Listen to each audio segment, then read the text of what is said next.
जय श्री कृष्ण। राधे राधे दोस्तों। क्या आप जीवन में शांति चाहते हैं? क्या आपके मन में कभी सवाल आया कि मैं क्या कर रहा हूँ, क्यों कर रहा हूँ? क्या आप उलझन, तनाव, डर या मोह में फंसे हैं? तो यह वीडियो आपके लिए है। श्री कृष्ण का उपदेश हर युग में हर व्यक्ति के लिए है। कृपया कुछ मिनट इस वीडियो को ध्यान से सुनें। अगर आपने इसे अंत तक देखा तो बहुत कुछ बदल सकता है। जीवन में स्पष्टता आएगी, मन को शांति मिलेगी, कर्म और धर्म का सही अर्थ समझ में आएगा। श्री कृष्ण की कृपा आपके जीवन को छू जाएगी। श्री कृष्ण अर्जुन को यह भी बताते हैं कि यह संसार एक अस्थायी जगह है। यहाँ हर चीज बदलने वाली है, रिश्ते, सुख दुख, शरीर, स्थिति, यहाँ तक कि मन की स्थिति भी। लेकिन जो अपरिवर्तनीय है वह है परमात्मा। जो लोग सिर्फ भौतिक सुख सुविधाओं के पीछे भागते हैं वे बार बार जन्म और मृत्यु के चक्र में फंसे रहते हैं। लेकिन जो अपने जीवन का उद्देश्य समझ लेते हैं और ईश्वर की ओर मन लगाते हैं वे इस चक्र से मुक्त होकर मोक्ष को प्राप्त करते हैं। यही आत्मा की सबसे बड़ी उपलब्धि है। गीता में श्री कृष्ण यह भी सिखाते हैं कि हर कर्म को यज्ञ की भावना से करना चाहिए, यानी अपने हर काम को ईश्वर को अर्पण कर दो। जब हम ऐसा भाव रखकर कार्य करते हैं तो वह हमें बांधता नहीं बल्कि मुक्त करता है। यहाँ तक कि खाने, बोलने, सोने, चलने, हर छोटे बड़े कार्य को भी अगर हम ईश्वर को समर्पित करके करें तो वह कर्म बंधन नहीं बनता बल्कि साधना बन जाता है। यही जीवन को एक पूजा में बदल देता है और हर दिन एक साधना बन जाता है। श्री कृष्ण गीता में बहुत स्पष्ट रूप से यह भी कहते हैं कि ईश्वर किसी का पक्ष नहीं लेते। वे सभी जीवों को एक समान देखते हैं, लेकिन जो व्यक्ति उन्हें सच्चे मन से भजता है उसकी तरफ उनका झुकाव अपने आप हो जाता है।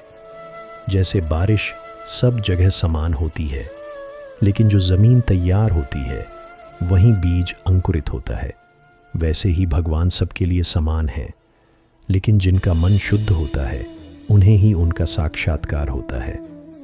ईश्वर को पाने के लिए जाति, धर्म या विद्वता नहीं, बस प्रेम और विश्वास चाहिए। भगवत गीता यह भी सिखाती है कि सच्चा योगी वही है जो किसी की बुराई नहीं करता, किसी से द्वेष नहीं करता और सभी के प्रति करुणा रखता है, जो क्षमा करता है, जो संतोषी है, जो हर हाल में प्रसन्न रहता है, वह ही सच्चा भक्त है। गीता केवल ज्ञान नहीं देती बल्कि एक ऐसा जीवन जीने का तरीका बताती है जिसमें शांति, संतुलन और सच्चा आनंद है। यह ग्रंथ केवल युद्ध के मैदान में नहीं, हर इंसान के जीवन में उतरने योग्य है, चाहे वह किसी भी उम्र, पृष्ठभूमि या परिस्थिति का हो। अंततः भगवत गीता हमें यह सिखाती है कि जीवन में सबसे बड़ा संकल्प है स्वयं को जानना, अपने अंदर के ईश्वर से जुड़ना और अपने कर्तव्यों को निष्ठा और भक्ति के साथ निभाना। श्री कृष्ण हमें बार बार यह याद दिलाते हैं कि हम केवल शरीर नहीं हैं, हम उस दिव्यता का अंश हैं जो अनंत है। जब हम यह पहचान जाते हैं तो जीवन में आने वाली हर परेशानी छोटी लगने लगती है और मन स्थिर हो जाता है।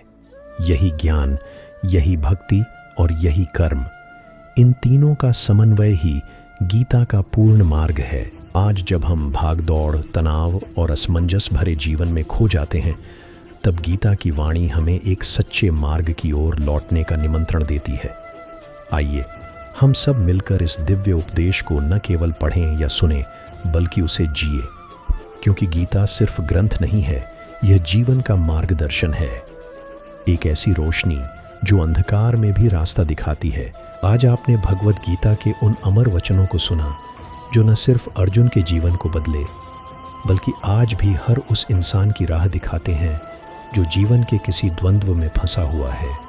अगर इन शब्दों ने आपके दिल को छुआ हो, अगर श्री कृष्ण की वाणी ने आपको सोचने पर मजबूर किया हो, तो इसे अपने दोस्तों, परिवार और हर उस व्यक्ति तक ज़रूर पहुंचाइए जो शांति और दिशा की तलाश में है, क्योंकि ज्ञान बांटने से घटता नहीं, बढ़ता है। और जब हम श्री कृष्ण के संदेश को फैलाते हैं तो कहीं ना कहीं वो खुद हमारे जीवन में उतरने लगते हैं। राधे राधे। जय श्री कृष्ण। फिर मिलेंगे श्री कृष्ण की दिव्य बातों के साथ। तब तक मन, वचन और कर्म से जुड़े रहिए अपने आराध्य से। हरे कृष्णा हरे राम